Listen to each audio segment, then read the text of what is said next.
So we're here today with Kaveto Tjatjara, founder of Worldview Technology. Thanks so much for making the time, Kaveto. It's good to see you, bro. Kaveto, what does Worldview Technology do? So Worldview is on a mission to provide adequate sanitation for all, especially for the urban poor. You know, in Namibia, more than 54% of the population lacks access to adequate sanitation. And the sanitation problem is so huge, and we're a small company. So how we first actually started on figuring out how we could address some of those problems was last year we went into Havana, which is one of the informal settlements over here. And in Havana, they had a hepatitis E outbreak, which is a direct consequence of people not having access to adequate sanitation.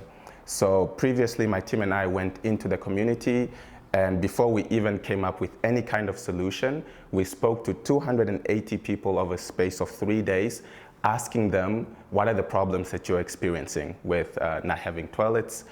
Some of the community members did have access to communal toilets, but they weren't using them. And in Namibia, they're called white elephants because they're just these big structures that in the community. So over those 3 days, spoke to the community members, and they gave us a list of problems that they were experiencing. Bad smell, you know, the odor, the toilets are a bit far. The white elephants are far. So for women, especially at night, they would have to use flying toilets. Or if they do walk to communal toilets, they would spend at least on average 17 minutes going to and back from the toilets. So they listed a few kinds of problems that they were experiencing. So bad smell, time, you know, walking very far, and cost. You know, these communal toilets, once they get full, they're pit latrines, you have to build new structures. So we had a list of about 10 problems that we were looking at, and we were like, we're a small team, and we can't fix all the problems that they're going through. So we picked 3 that we thought we could be really good at, which was the smell. You know, the odor part, I think is very easy to solve if you just use sawdust, enough sawdust.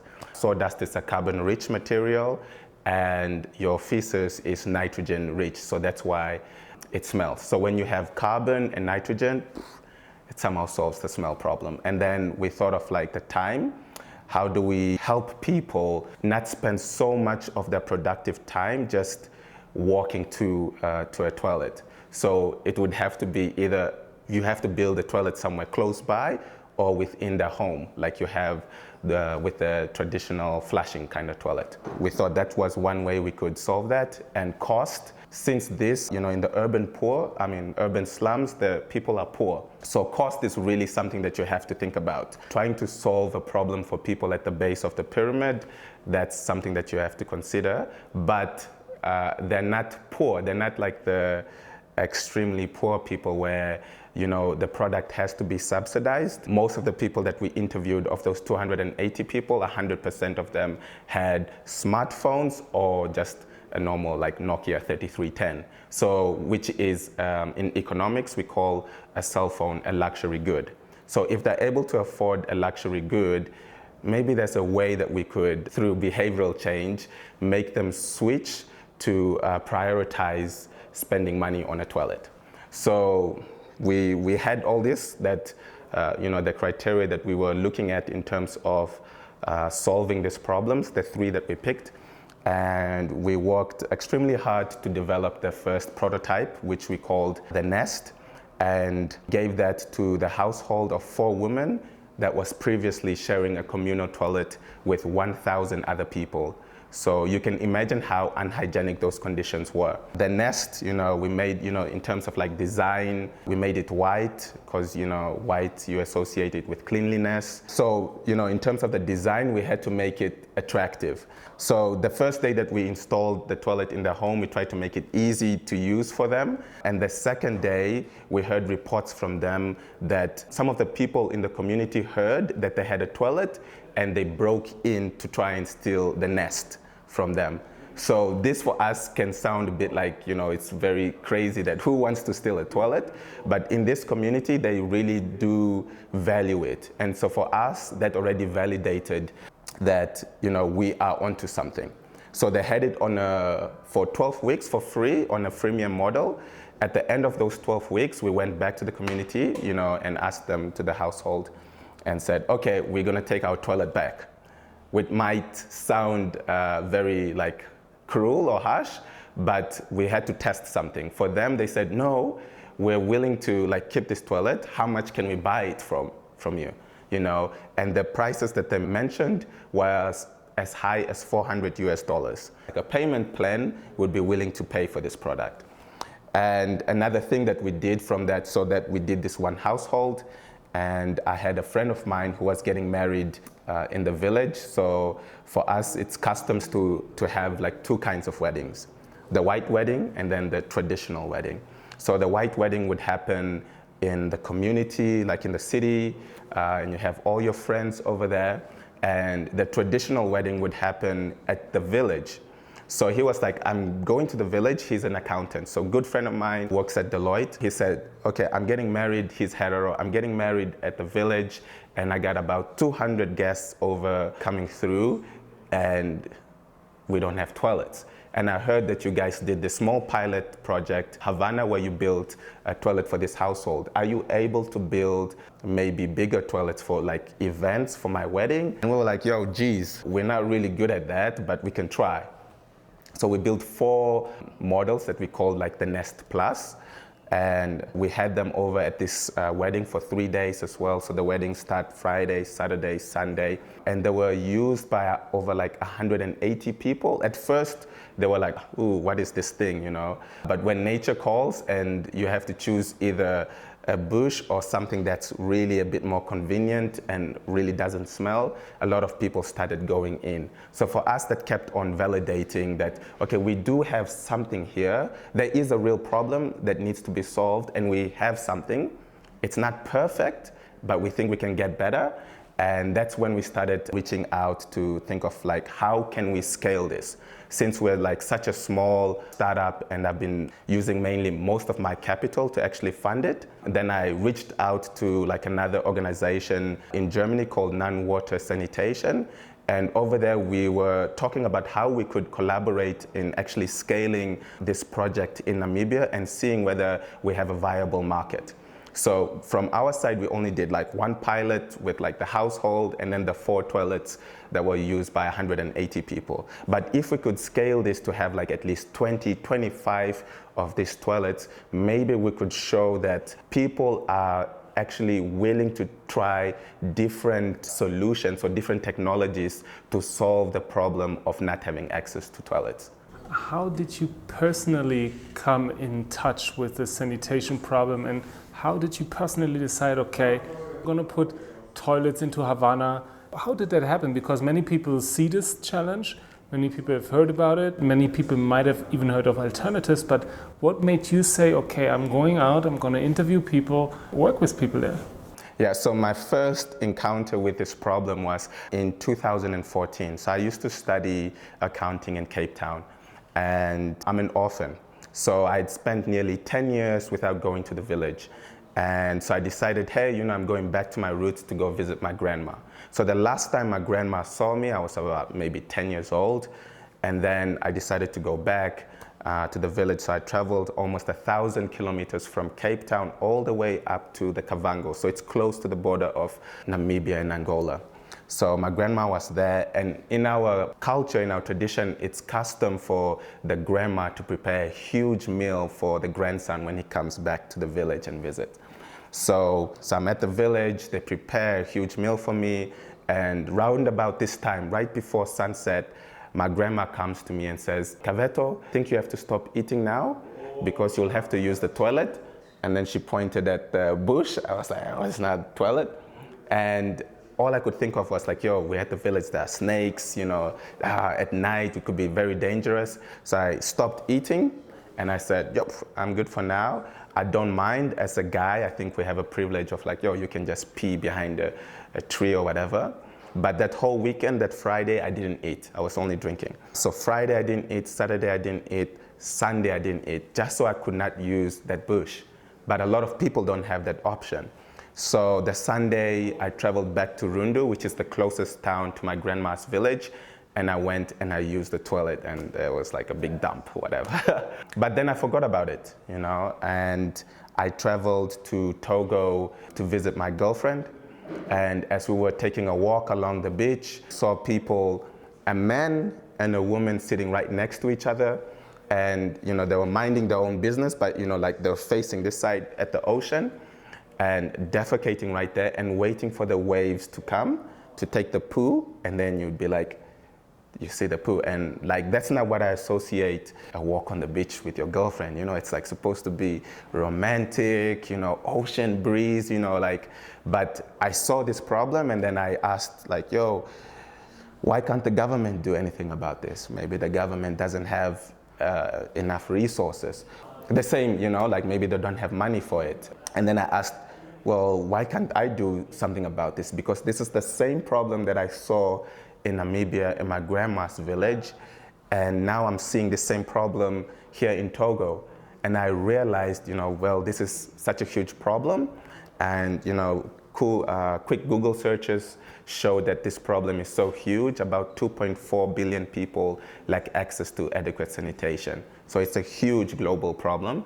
And I thought, well, what are some of the ways we could start working to solve this? That's how I think for me it was a call to action. But secondly, in Southern Africa, especially Namibia and South Africa, the toilet has always been used as a tool to oppress people of color.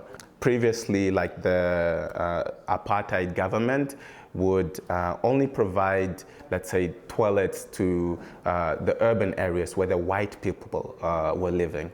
And it is no coincidence that if you go to like Katutura, where they chased most of the black people, that's where you don't have toilets, or that's where you have inferior kind of structures. It was really used as a tool to oppress people, and that's why we believe that, you know, a toilet is a human right for people, this technology, and we're trying to get it in every home. We don't know how it's going to look like, we don't know how we're going to do it, but I think we're going to try. And the more that we collaborate, the more that people are also willing to try different kinds of solutions to solve their problems, maybe we can stumble upon something.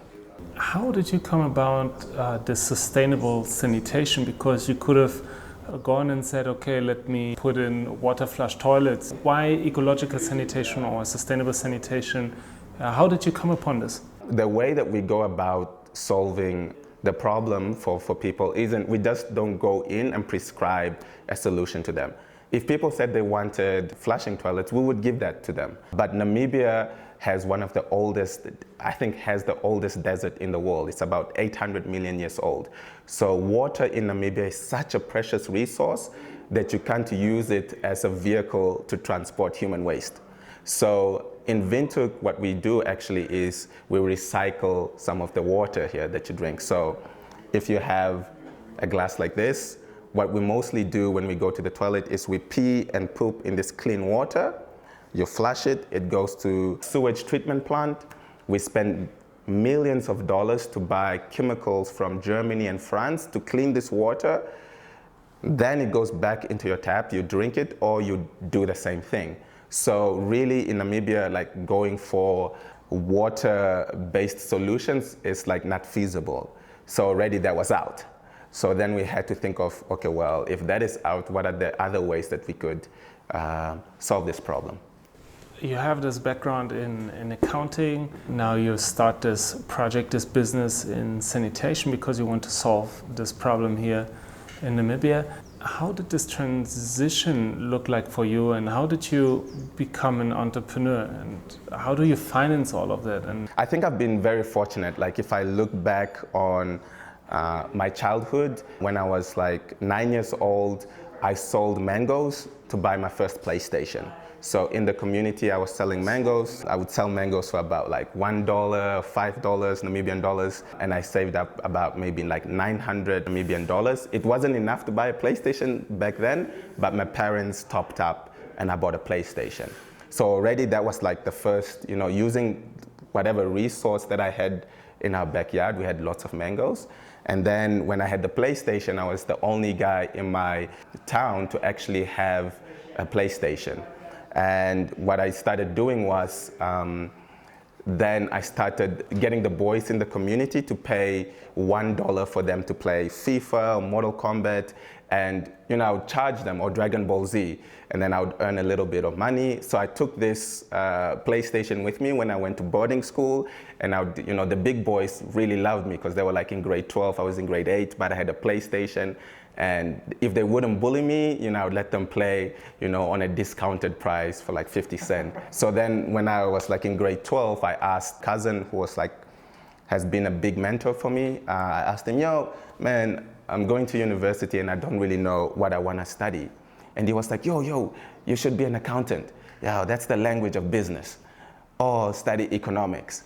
So I did exactly that. So I put my first choice was accounting and my second choice was economics. But I've been entrepreneurial from a very young age, but I think there's also a bit of privilege in that because my parents were middle class, I went to good school, I have a safety net. The past 2 years that I've been funding the startup, I've been using my own savings for it.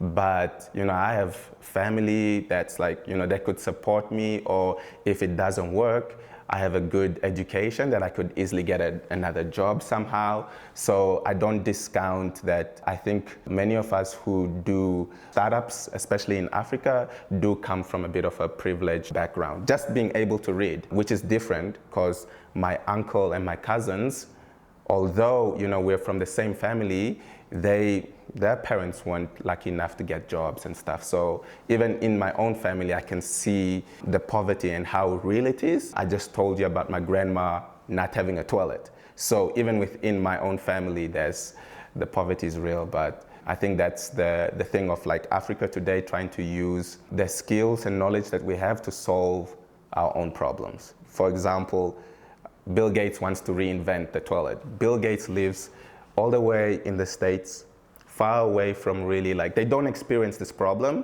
whereas you have people in Africa who are equally as smart as Bill Gates, but maybe just don't have the opportunity or resources. Let's talk a bit more about the solution. So we talked a bit about the front end and how you basically, through user testing it out with the people in Havana, you provided this prototype and it got accepted and people wanted the toilet.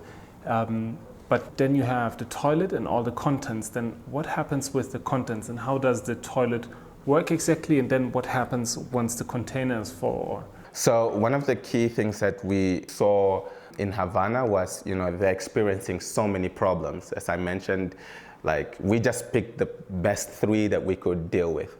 But the people also don't have access to electricity.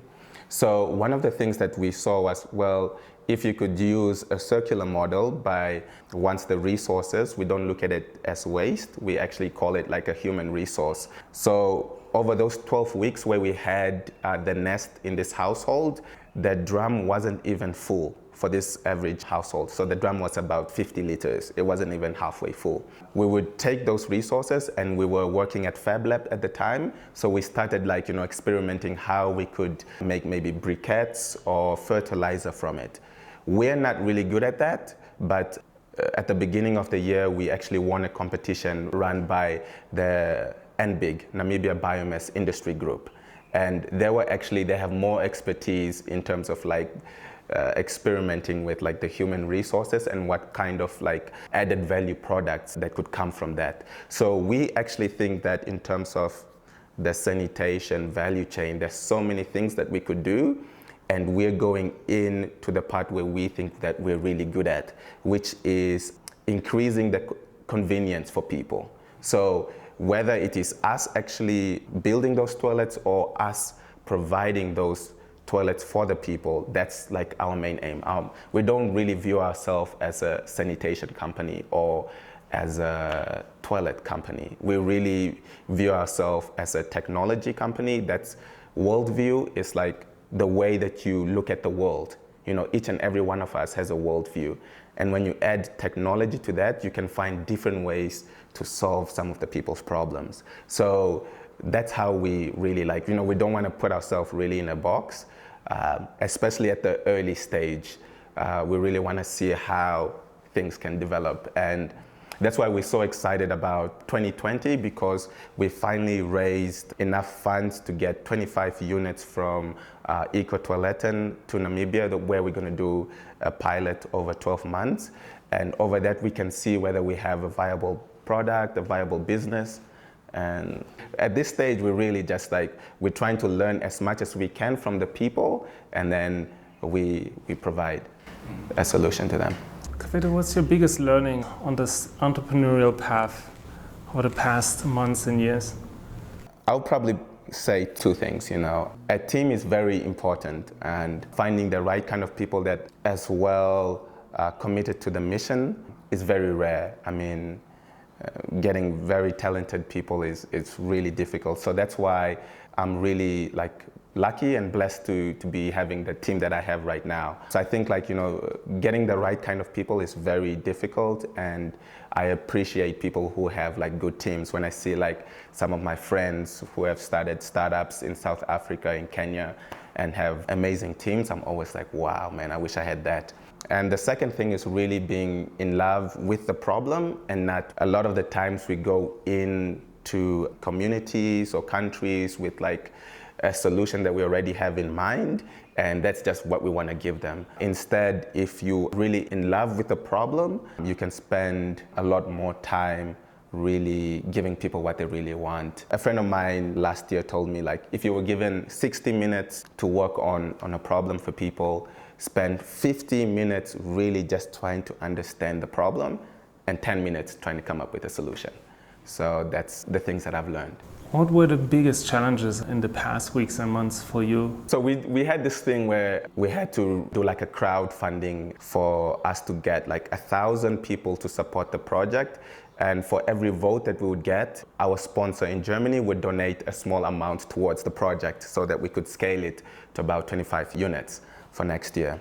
Now, what you really see is a lot of people found it very difficult to go through the voting process. So trying to come up with maybe innovative ways to solve something like that, that was such a headache. There were points when people didn't even have smartphones, but they were willing to support. So I think, it gave us really think and work hard on how we could get a group of people to try and help us get those 1,000 votes.